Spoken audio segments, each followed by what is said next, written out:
Cinder Crypt, the final Comstock miner who back in 1879 managed to reach the 30,000-foot level? What he discovered down there in 1879, a miner by the name of Thomas Watkins made his descent to the 30,000-foot mark of Nevada's Comstock lode. What he uncovered would be written into company logs, then hidden away in archives for more than a century. Carved chambers of perfect proportion, stonework that predated any mining operation, artifacts that had no business being inside a silver mine at all. The official account says the Comstock lode was found in 1859 by two Irish prospectors. The revised account says something entirely different. That what the miners called a discovery was in fact an excavation, that the silver didn't come from volcanic activity, that the deepest tunnels were already there when the first picks broke through.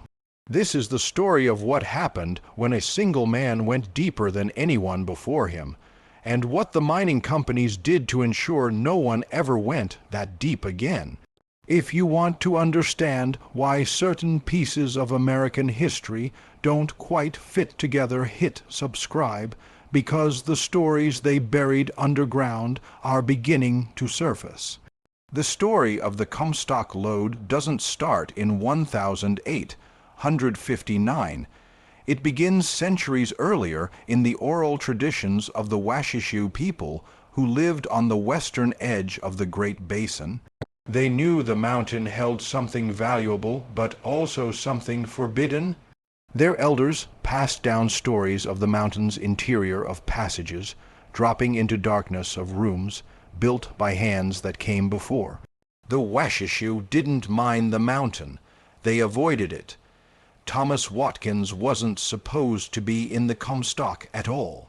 Born in Wales in 1834, he'd worked the coal mines of Merthyr Tydfil since age 8. The Welsh pits were among the deepest in the world at the time. By 20, he'd survived 2K vins and witnessed a gas explosion that killed 11 men in a single shift. When he came to California in 1856, he'd already spent 2 years underground. He understood the language of rock. He could predict collapses just by listening to the settling earth, and more importantly, he knew when something didn't belong. The Comstock lode sits beneath Virginia City, Nevada. In the official telling, it was discovered by accident two Irish miners, Patrick McLaughlin and Peter O'Reilly, digging for water and striking silver instead. Within months the rush was on. By 1863 the Comstock had produced over 30 million in silver. By 1879 it had produced over 30 million in silver. By 1879 it had produced over 300 million. But here's what the history books leave out. The deeper the miners went, the stranger things became. At shallow depths everything made sense. Silver ore mixed with gold, typical quartz formations, but past 2,000 feet the rock changed. The tunnels changed, sections of wall that were unnaturally smooth, chambers that opened into spaces far larger than any mining operation would create, and occasionally objects embedded in rock that had no business being there. Watkins arrived in Virginia City in 1864, hired by the Consolidated Virginia Mining Company. For the first 10 years he worked standard shifts at standard depths, 1,000 feet, 1,500 feet. The heat at those levels could hit 130 degrees. Men worked 20-minute shifts before rotating out, brutal but expected. What bothered him wasn't the heat or the danger, it was the inconsistencies. A section of wall too flat, a corner meeting at an angle too precise for pickaxe work, drill holes that seemed to follow an existing pattern. One older miner, a man named Howrin, pulled Watkins aside and told him to stop asking questions. Howrin had worked the 2000 foot level in 1867.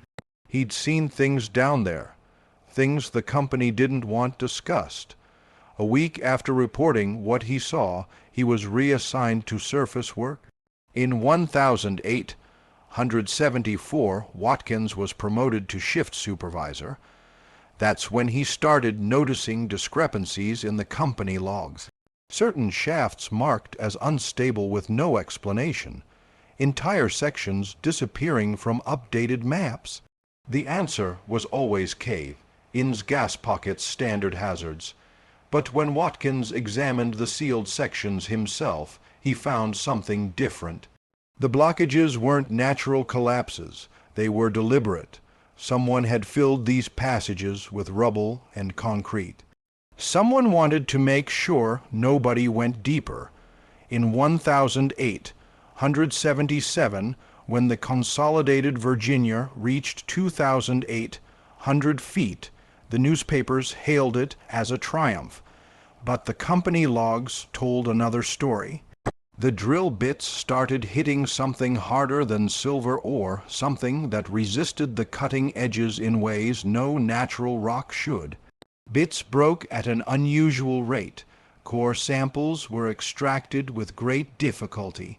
They showed rock millions of years older than the surrounding formations and evidence of exposure to extreme heat. Not volcanic heat, something more controlled, the kind produced by smelting operations. And there were marks, microscopic striations running in parallel lines, too regular to be natural. The on-site geologist examined them under magnification and wrote that they appeared to be tool marks of unknown origin. The samples were sent to San Francisco for analysis. The report came back confirming the rock showed signs of tooling, not modern tooling, not even 19th century tooling, but something else. The chief engineer, Robert Graves, recommended halting operations until a proper investigation could be done. He wanted specialists from the Smithsonian. The company ignored him. They had investors to satisfy and profitable silver to extract. Graves was removed from the project 2 months later. His replacement, William Sutro, had a background in finance, not geology. His job was to keep the mine producing. In March 1879, Watkins received an unusual assignment. The company wanted to push past 3,000 feet, not for silver extraction, but for exploration. They needed someone experienced, someone who could handle the heat and pressure at that depth, someone who could document what was down there without panicking or spreading stories that would spook the other miners, someone who wouldn't ask too many questions. Watkins accepted, but he kept his own records, and those records survived. The descent to 3,000 feet took 6 hours. The elevator system could only go so deep before the cables became too dangerous. The weight of 3,000 feet of steel cable was enough to snap the connections at lower depths. Below 2,500 feet, miners used a series of ladders bolted into the rock face. Watkins descended in near total darkness, his lamp casting shadows on walls that glistened with moisture. The temperature climbed steadily. By the time he reached the staging platform at 2,900 feet, it was 145 degrees. The air was thick. Breathing required conscious effort. Each inhale brought superheated air mixed with mineral dust and the acrid smell of sulfur compounds released by the surrounding rock. Watkins had brought extra water, but even that was warm by the time he reached the platform. He poured some over his head.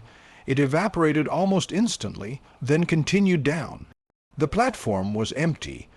No other miners, no equipment, just a single rope ladder leading down into a vertical shaft that hadn't appeared on any map Watkins had seen. The ladder looked new, recently installed. Someone had been down here before him preparing the way, but there was no indication of who or when. He tested the ladder, solid. The bolts were driven deep into rock that felt different from everything above, harder, denser. He made a mental note and descended. The shaft was perfectly vertical, not following a natural fissure or fault line, not angling to follow an ore vein, just straight down through solid rock. Watkins counted the rungs as he went. At 53 rungs, approximately 100 feet below the staging platform, the shaft opened into a chamber, not a natural cave, not a mining excavation. A chamber. The walls were smooth, too smooth. The corners were perfect 90-degree angles. The ceiling was vaulted, supported by what looked like stone arches, and in the center of the chamber there was a door. Watkins lit a second lamp and held both up for a better view. The chamber was roughly 40 feet across and 20 feet high. The floor was level, not approximately level the way a mine-doubt chamber might be after debris was cleared, but perfectly level. He knelt and ran his hand across the surface.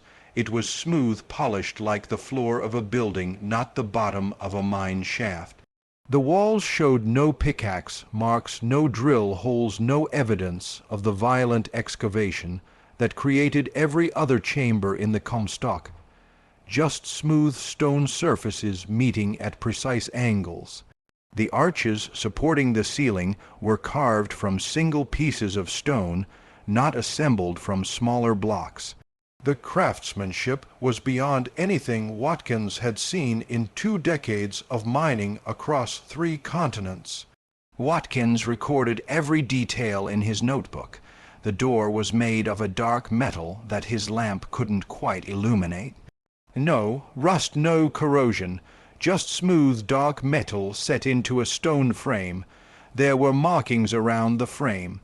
Not English, not Spanish, not any language Watkins recognized. The symbols were geometric precise. Some looked like mathematical notation. Others resembled astronomical diagrams. Still others defied any classification Watkins could attempt. He tried the door. It didn't budge, not locked, not stuck, simply immovable. He examined the edges where the door met the frame. No visible hinges, no handles, no obvious mechanism for opening. The door and frame appeared to be a single continuous surface, the metal flowing seamlessly into the stone with no gap or seam. He examined the walls. The stone was granite, but not the volcanic granite that made up the rest of the Comstock. This was older, denser. It had a different crystalline structure visible under the lamplight, and it had been cut with a precision Watkins had never seen in 2 decades of mining. No pickaxe marks, no drill holes.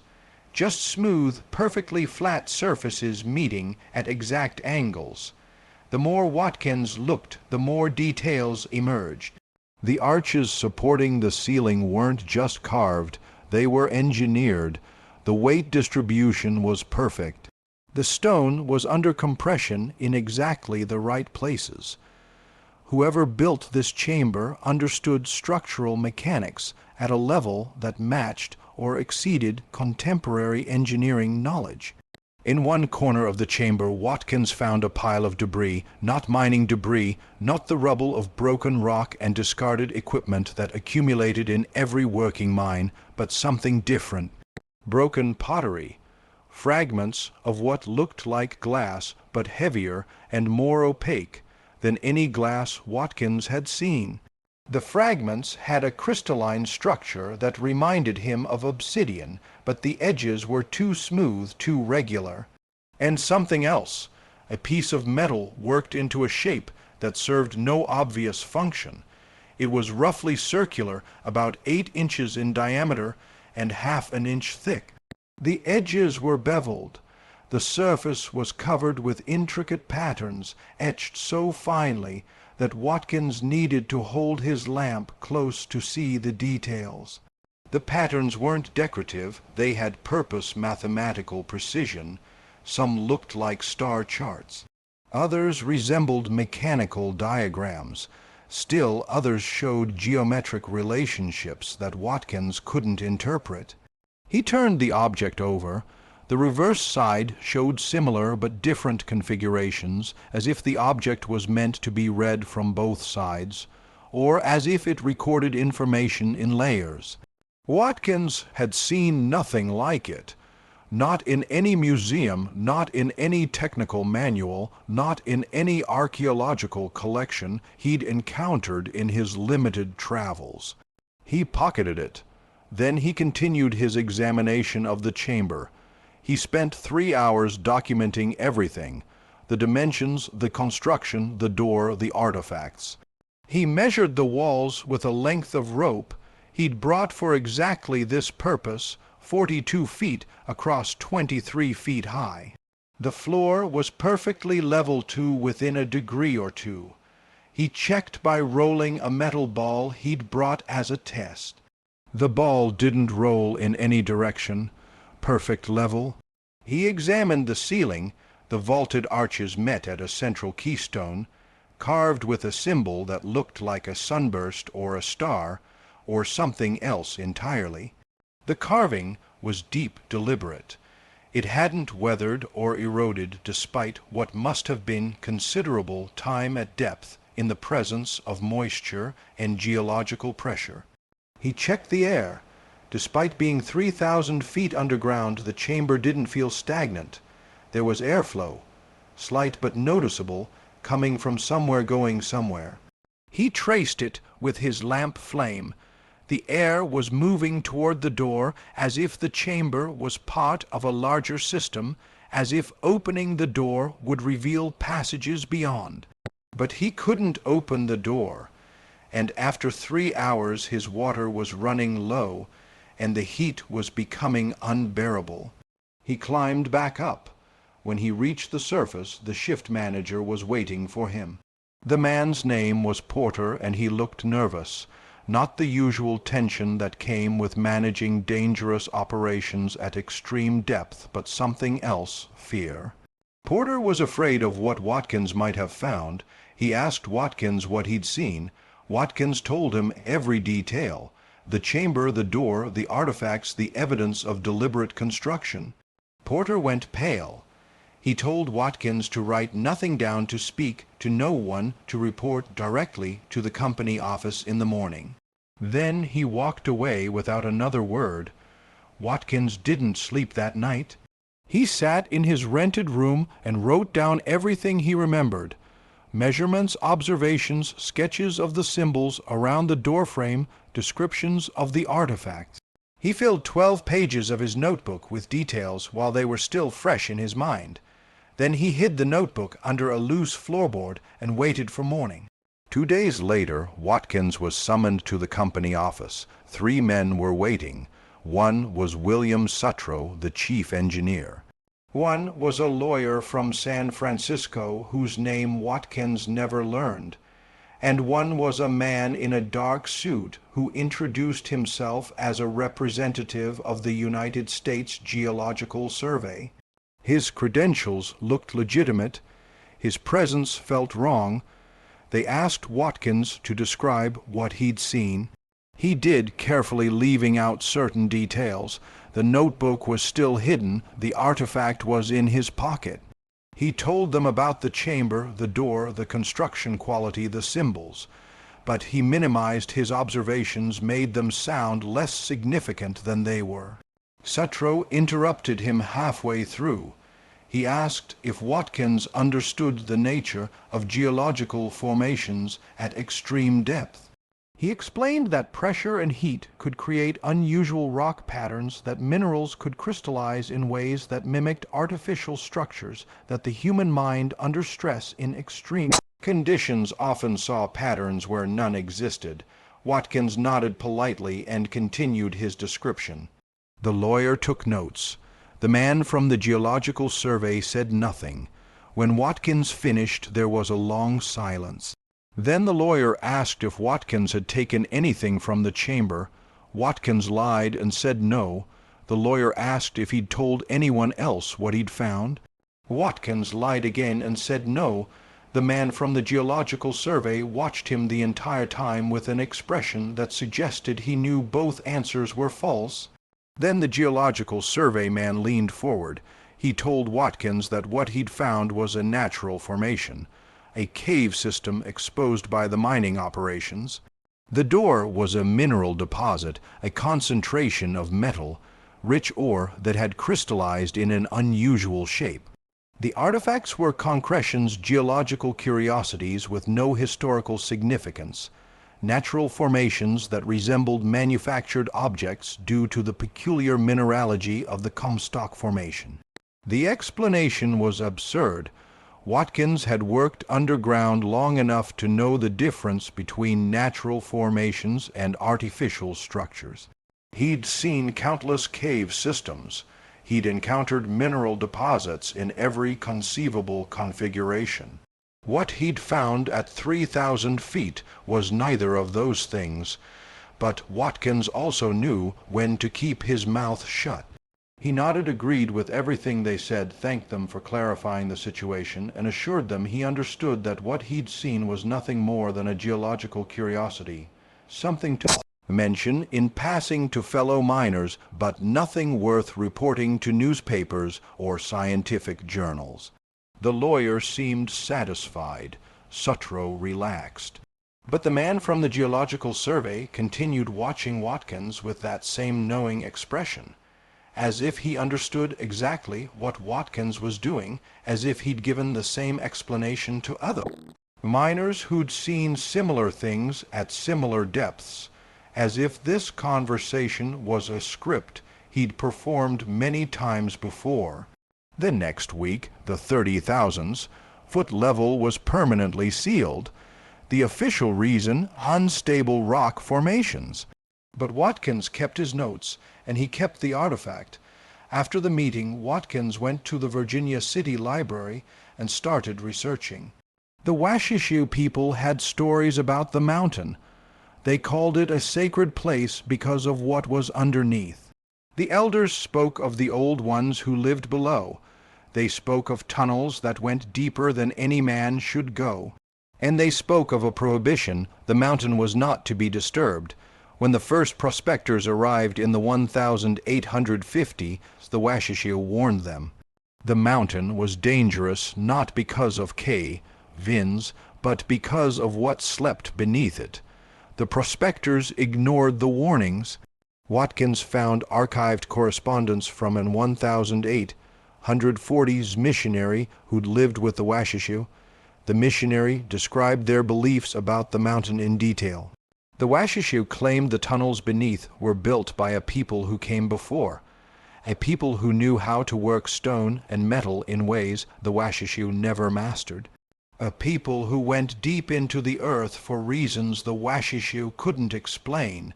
In 1862, 3 years after the Comstock discovery, miners at 1,500 feet broke through into a room of worked stone.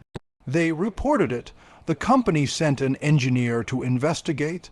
His report described the room in detail.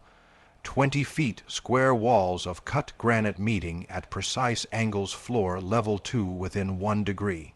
The report concluded it was likely a natural cavity and sealed it to prevent confusion among the workforce. In 1868, another crew at 2,000 feet found similar chambers, 3 of them connected by carved tunnels. Same response, documented, described as natural formations, then sealed. By 1879, Watkins realized he wasn't the first to find evidence of pre-existing structures. He was just the first to document it thoroughly and keep physical evidence. The artifact became his obsession. He took it to a metallurgist in San Francisco named Friedrich Bauer.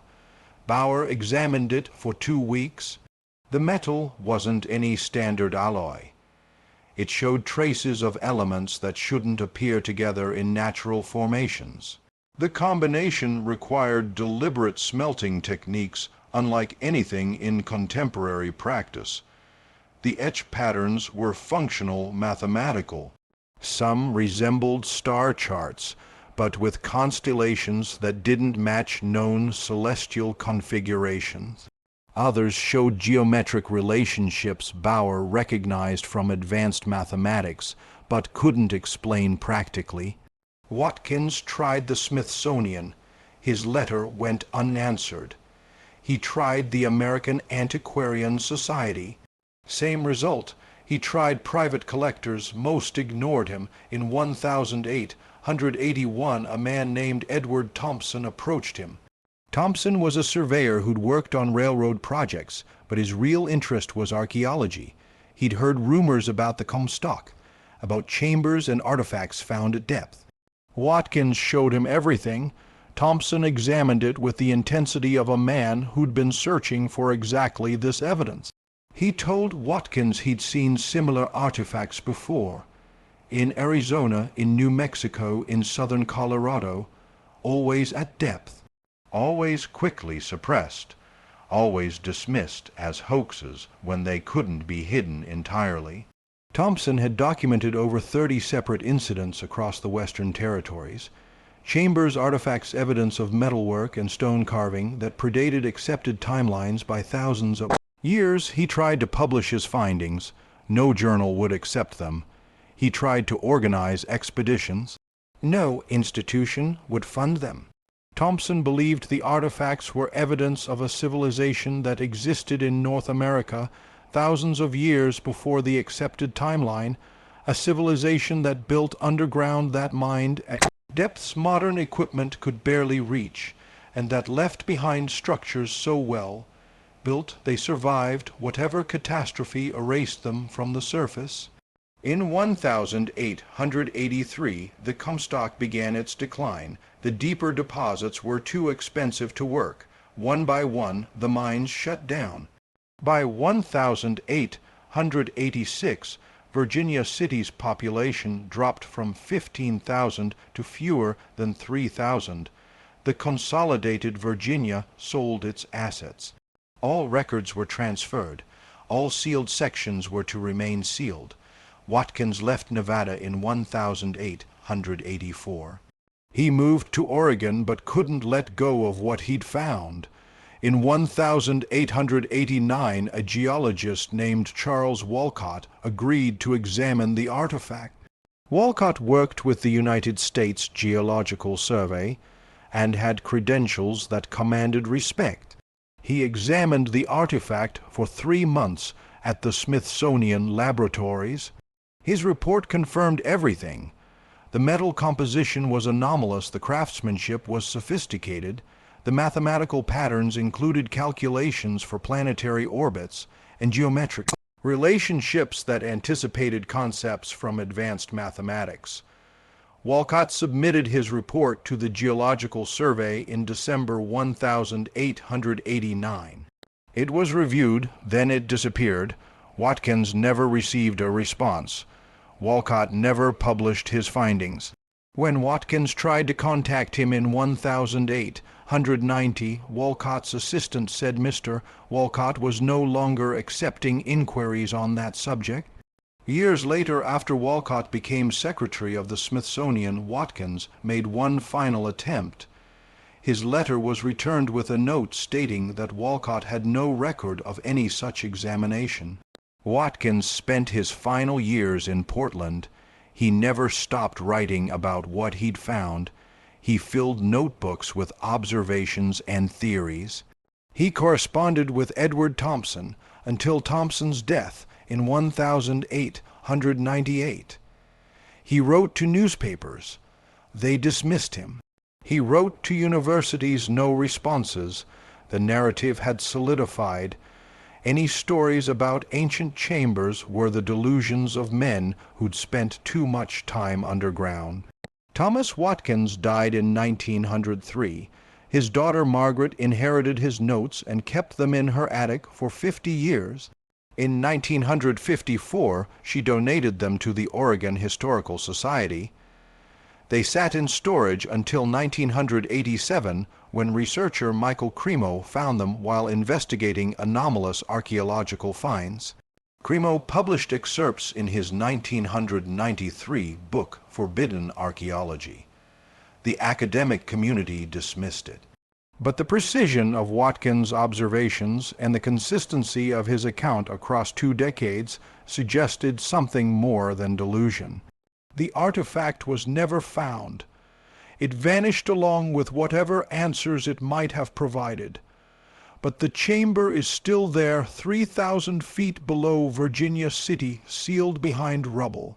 The door is there, the worked stone is there, and whatever lies beyond is waiting. In 2000, 3 researchers attempted to access the sealed sections. They were denied. Safety concerns, structural instability, liability issues. In 2011, ground penetrating radar detected anomalous cavities at depth beneath the old Comstock district. Large, regular cavities that didn't match any known mining pattern. The University of Nevada recommended further investigation. The recommendation was declined. In 2018, a documentary crew tried to get permission. They offered to cover costs and assume liability. Still denied. The pattern is clear. Access is blocked at every level. Every attempt to investigate is met with obstacles that sound reasonable but collapse under scrutiny. Safety concerns that apply selectively, liability issues that could be addressed structural. Instability claims that contradict engineering assessments. The question isn't whether something is down there. The ground penetrating radar proves cavities exist. The historical records prove miners found artificial structures. The question is why access keeps getting denied, why the records keep disappearing, and why a story that should be a historical curiosity has been systematically suppressed for over 140 years. Thomas Watkins went down to 3,000 feet in 1008, 179, and found something that challenged the accepted narrative of American history. He documented it, he preserved it, and he spent the rest of his life trying to make someone care. The mining companies didn't care about history. They cared about profit. The geological surveys didn't care about anomalies. They cared about consensus. And the academic institutions didn't care about evidence that contradicted the established timeline. So the chamber stayed sealed, the artifacts stayed hidden, and the story of what's really under the American West stayed buried. But stories have a way of resurfacing. Records get digitized. Archives get opened. And people start asking questions that don't have easy answers. Questions like, if the Comstock miners were the first to dig that deep, why did they keep finding rooms that were already there? If the artifacts were just mineral deposits, why were they confiscated and hidden? And if the chambers were natural formations, why did they have doors? The official story says the Comstock lode was discovered in 1008, 159. The revised story says it was excavated, that the silver rush wasn't about discovering new resources, but about accessing old ones.